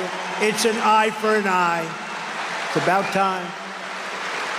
And just as I did before, I will also rescue the Minnesota Iron Range. I rescued it. It was so beautiful. I'll never forget when I did that, I came up, and there were guys that worked there that had lost their jobs for years. These crazy people, they closed it down for no reason. It's the best material, the best iron ore there is in the world. You know that. The best in the world. And it's unlimited. It's not like, oh, gee, unlimited. And I met 4 guys that were so tough. They never cried, maybe when they were babies, you know, like at 1 or 2. But after 2, all 4 of them were crying. They were standing there bawling like a baby because I rescued their jobs. I gave them something that should have never been taken away. And they were doing great. And then Biden comes in. He has no idea what he's doing. And in his first week, he closed it. His first week. What a shame. But we're going to have it open. Tell those 4 guys, if you happen to meet them, no reason to cry. We're going to get it open again, all right? This is the first time they've cried maybe ever in their whole lives. They were rough-looking suckers, let me tell you.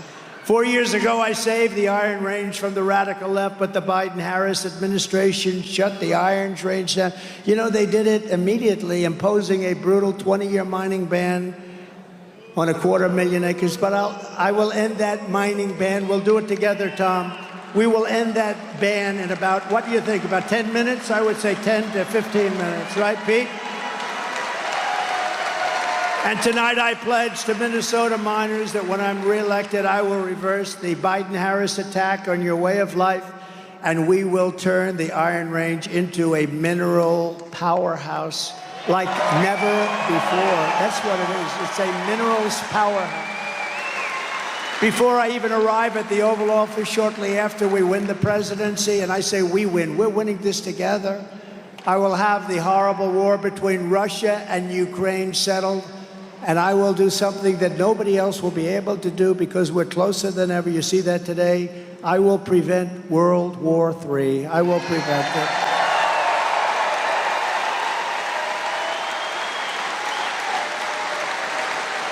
I will restore peace through strength. That's what we had. We didn't have to fight. You know, I knocked out 100% of the ISIS caliphate. Did it in 1 month. It was supposed to take 5 years. We have the greatest military in the world, and they're not woke. Some of the stiffs on top are woke, but nobody cares about them. In my next term, we will build a great Iron Dome missile defense shield over our country, a dome like has never been ever seen before, and it will be entirely made in Minnesota and in the USA. It's going to be fully made in the USA, and Minnesota's got a big piece of it. You know, Israel's got it, and today they had a problem where something happened, but they knocked down, 6 months ago, 300 missiles were knocked down. If they weren't knocked down, it would have been devastation. But they, out of 300, 1 got through a little bit. It limped through and fell down harmlessly to the ground. But it essentially knocked out all 300. We're going to have something that's even superior. And why shouldn't we have? It's our technology. Why shouldn't we have protection so that we can protect this state and this country. Why shouldn't we? We do it for everybody else. We don't do it for ourselves. America first. I will not cut one penny from Social Security or Medicare, and I will not raise the retirement age by 1 day, not by 1 day. And for 4 years, I didn't. For 4 years, you saw that, I didn't. By contrast, Kamala Harris cast a tie-breaking vote to cut Medicare by $237 billion. You didn't know that? A betrayal of American seniors. She betrayed American seniors. She's the one that cast the final vote. We're going to rebuild our cities into beacons of hope and safety and beauty better than they have ever been before. We'll have to work with Democrat governors and mayors in some cases, but we'll work with them. We got to bring back our cities. Our cities are a travesty. We will take over the horribly run capital of our nation in Washington, D.C., and clean it up, renovate it, rebuild it, make it the most beautiful capital of the world, and get rid of the nightmare of murder and crime. It will be a safe city again. On day one, I will sign a new executive order to cut federal funding. We are going to cut federal funding for any school pushing critical race theory, transgender insanity, and other inappropriate racial, sexual, or political content onto the shoulders of our children.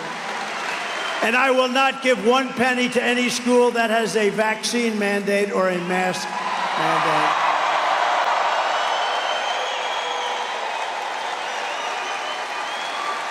And I will keep men out of women's sports. And I will fully uphold our Second Amendment, which, as you know, is under siege. As you know, I got the full and total support of the NRA. They totally endorsed me and support me, but it is under siege, our Second Amendment. And nothing happened with us. We kept it, and we will keep it. You need it. You have to have it for protection and many other reasons.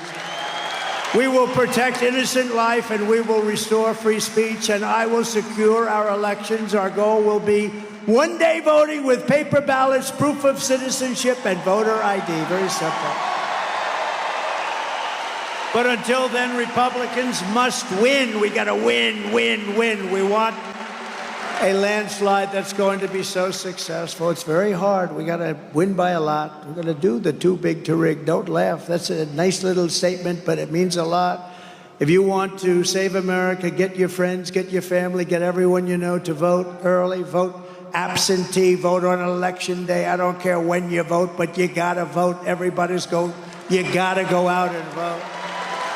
And if you want to help us ensure election integrity, sign up at protectthevote.com. Protectthevote.com. So in conclusion, from Rochester to Duluth, from Marshall to Minneapolis, from St. Paul to right here in St. Cloud, this state was pioneered by men and women who braved the wilderness and the frontier to build a life for themselves and for their beautiful families. They were farmers and miners, manufacturers and shipbuilders, soldiers and lumberjacks.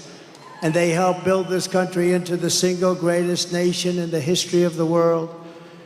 But now we are a nation in decline. We are a nation in decline. Can you believe we have to say that? We are a failing nation. We are a nation that has no respect around the world. They laugh at us. We are a nation that has lost its confidence, willpower, and strength. We are a nation that has quite simply lost its way. But we are not going to allow this horror to continue. Less than 4 years ago, we were a great nation, and we will soon be a great nation again.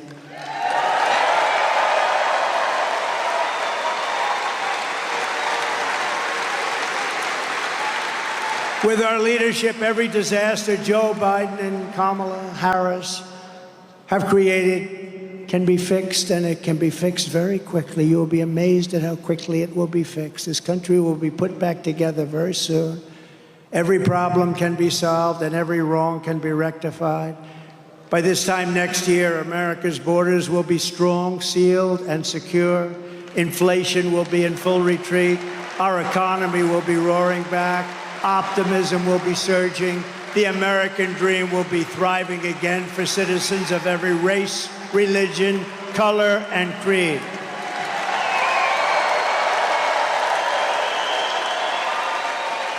Law and justice will reign all throughout our land. You'll be safe again. You'll be free again. Freedom will be restored. The flame of liberty will be burning bright. Joe Biden and Kamala Harris, the worst administration in the history of our country, will be a fading memory of the past. They will be a fading memory. And our great silent majority, including the once forgotten men and women of our country, will be the ones shaping America's magnificent future when I am the 47th President of the United States of America. Because we are all Americans, and together we will show November 5th to be the most important day in the history of America. We are one movement, one people, one family, and one glorious nation under God.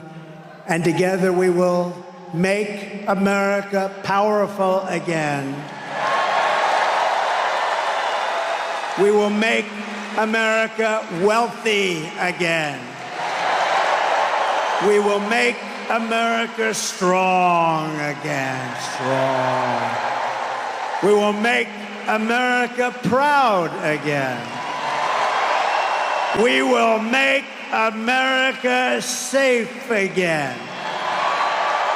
We will make America free again. And we will make America great again. Thank you very much. God bless you. Thank you. Thank you.